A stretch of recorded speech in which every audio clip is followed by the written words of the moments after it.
Transformers, more than meets the eye. Autobots wage their battle to destroy the evil forces of the Decepticons. Hello everybody, this is Toys R Us, and for this special figure showcase we're going to be looking at the Transformers Autobot Alpha Strike Counterforce. What we're going to do with this video, we're going to unbox him live in a second. We're going to have a look at everything that comes inside the packaging and all their accessories. We'll then have a look at them in both of their modes to help you decide how you want to display them. And then we'll also do some obligatory comparisons with some of the figures in the same toy line and their Generation 1 selves. So let's have a look at this box set. So as well, I'm actually really excited about doing this. I've had one of these sealed pretty much since they come out. And what it does, it's a little gift set. It consists of a sideswipe, but he's in his G2 colours. And then we've got two of the, I suppose, quite rarer G1 cassettes. They combine and can form Slam Dance, and their individual names are Grand Slam and Rain Dance. And then we've even got Trenchfoot there as a little Battlemaster. So yes, the reason why I'm looking forward to doing this, like I said, I've had a sealed one pretty much since they came out. So this is part of the Siege. So this is the first part of the War for Cybertron trilogy. So that means it's about 2019, something like that. And yeah, and now some shops obviously must have surplus stock and they're selling them off quite cheap. So I've managed to get another one so I can have a look at one inside. Purely because, again, these are, as I'm sure you've noticed, exclusive figures. These aren't released individually. They only came as part of this gift set. Let's have a quick look at this artwork there before we go inside it, because I think they're really doing great jobs with the artwork again now. That's a lovely, lovely picture there. And there, of course, is the Siege, main Siege artwork. Right, so we've just opened this. I suppose the annoying thing with it being a gift set is the fact that, yeah, you can't see any of the figures inside. It is all in the box. And then, funny enough, if you buy it, it actually comes in a box like this, shipped in a complete brown carton, pretty much like the Generation Select stuff. And it's just got a bit of information on it. So it's completely packed up nice and securely anyway. So let's pull these out. We've got the lovely instructions. This is huge because obviously there's a few figures in here. And then we've got what I like to say, we've got the figures, and it looks like we've got an abundance of weapons there for him, which is even better because a lot of the Generation Selects, for some reason, they're not having any accessories. I know this isn't Generation Selects, but look at that for a little gift set. Right, what I'm going to do now then is I'm going to release them from their plastic prison and I'll come straight back to you. Right then, here they are, and as you can see, I've took them out of their plastic casing. And what we'll do first and foremost is just have a quick look at them and their articulation and everything. Then what we'll do is we'll transform them into alternate modes before coming back and doing comparisons and putting all the weapons on them. So we are already, excuse me, very familiar with this particular mold of Sideswipe. Again, it's just a different colour scheme. So we've got a lovely head sculpt there with the blue eyes and the red head. Of course, it's articulated forwards, backwards, up and down, ball and socket joint, brilliant. Same as the shoulders, all the way around, out to the side. Elbow joints, forearms, wrist, but that is mainly just for transformation purposes. Usual waist tilt, hips, knees, ankle tilt, everything what you'd expect, to be honest. It's, yeah, brilliant. It's a great mold, and as we already know, it's been used numerous occasions already, even though this was obviously one of the first ones, shall we say. Then we'll have a look at Trenchfoot, and as I've got his name right, have I? You know, I did, that's all right, just wanted to make sure. And these are cool as well, to be honest. Now, I think some of these don't get the credit they deserve. You can see inside there it's a ball and socket, so full rotation. Obviously the head is fused, no movement there, and then the legs as well, they're on a ball and socket, but there is nothing else there, no knees, no feet, and that obviously is part of the gun at the back. Moving over to Grand Slam, and this is brilliant because this is obviously basically a combiner, isn't it? Even though his foot's just fell off for me. I don't know how it did that. There we go, connect it back up. But we've got full articulation again in the head, up and down, turning around, shoulders, biceps, yep, forearms, wrists. These are just very tight. Again, mainly the wrists for the transformation process. Knees, yep, we've got a knee bend. We've just seen we've got an ankle tilt, and yeah, they just look really good. This is the one I'm most looking forward to looking at, to be honest, this particular guy here.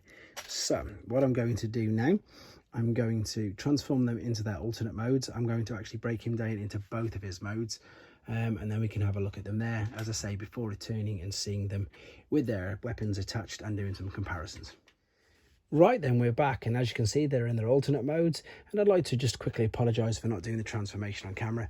One is to keep the length of the video down, and two is not to spoil it for yourself. But I've actually got a bonus one this time, and you saw when I took this out of the packaging earlier and his foot fell off, it wasn't just a case of a simple clip, it's literally broken off. I found the rest of the pieces here inside the packaging, but luckily enough for the rest of the video, there you go, you can see where it's snapped on the hinge, so that's something to be aware of there. See the hinge on there?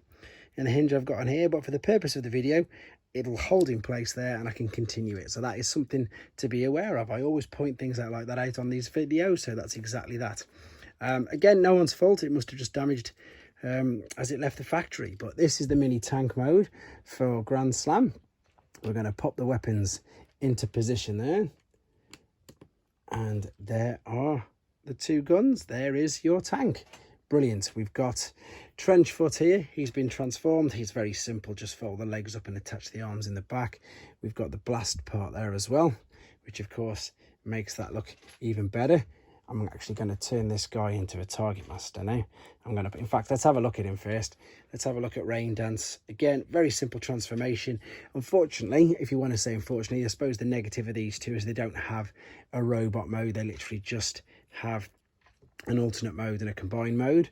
But like I've just said, I'm going to turn him into a targetmaster now and pop him on there. That looks really good.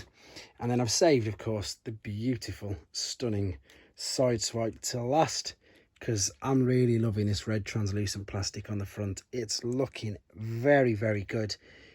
Very nice. Of course, same as all the other side swipes. Wheels turn around perfectly. Everything clips into place. You've got the two weapons here, so you've got a choice. You can put like a bit of a rocket launcher there on the back if you want of him, and then of course you can put your blaster on the roof, either of which look really, really good. No issues with this, with the way it all looks. I've got a little bit of an issue with that being broke, obviously, but I'll get that remedied when I send it back. But there you go, fantastic alternate modes, great color schemes, and I'm again really, really liking these. So let's come back with them in their robot modes. We'll do some comparisons and we'll finish up there. Okay then, so we're back and we're ready for them to be in their robot modes. I've just got to quickly show you how you combine Grand Slam and Rain Dance together. So you've got Rain Dance, who's the top part of the body, which is all of his torso and his arms, and then you've got Grand Slam, who's the bottom. There is a square hole there, and of course there's a huge square peg or dowel, whatever it is there, needs to just very simply slot. Oh, there goes that leg again. Oh, I'm having no luck with that leg, but you can see it's a clean break there, so it's not good. It'll rest there for the purpose of the video, thankfully. But yeah, I don't know why I'm laughing. I'm obviously not happy with it, but there we go. Let's continue with this. So there they are in their robot modes, and again, they look really good. I love the fact that they've got quite a few weapons. We can attach these in their hands, as you'd expect, all 5mm hole pegs.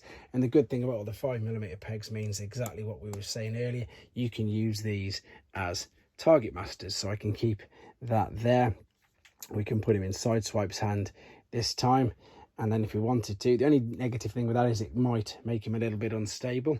We can then either use this as a large rocket launcher, put that tab in there and put that coming around the side of his head if we wanted to, or you can just make it a bit smaller. There's so many different things that you can do with these guys. It's brilliant. So you can put the small one in like so, and then you can still put the gun in his hand as well. Right, what I'm going to do very quickly is just show you some comparisons of the figures we've got. So I'm just going to take Trenchfoot out just for the purpose of this, because he's taking up too much of the camera. So there, of course, is your standard Sideswipe that we've had in the War for Cybertron trilogy. And then there is, ironically enough, one of the very few G2 figures that I've got. So there's the original G2 version of himself. And as you can see, this particular figure does all of them justice, looking really, really nice. Let's just move these down here for a second. Then we've obviously got Slam Dance. Let's make sure that foot stays on. We have the original G1 self there. Now, of course, the main difference with this guy was cassettes. And if you do notice as well, they flip the colours. They flip the colours between the two, which I don't know any particular reason why, but they have. And then this guy used to be called Flywheels. I think he might be called Skytread. If I've got that wrong, I apologise. But that's obviously the use of the same mould to get them figures. But either way, I'm sure you'll agree, looking very good. It is a good gift set. Mine's just broken, unfortunately, but it is a good gift set. There's nothing wrong with it. It looks good. I love the fact that we've got these I suppose, yeah, special figures that you've got to get in this particular pack. But yeah, I think totally, especially now, basically, yeah, where I got this from was Kapow. They're on less than half price if you're in the UK, so it's worthwhile having a nose at getting them yourself. I hope you enjoyed looking at them. I hope it helped you do a decision whether you wanted to get one yourself. Keep your ideas and suggestions coming in, and of course, please take care. Thanks for watching. Like and comment, and don't forget to subscribe.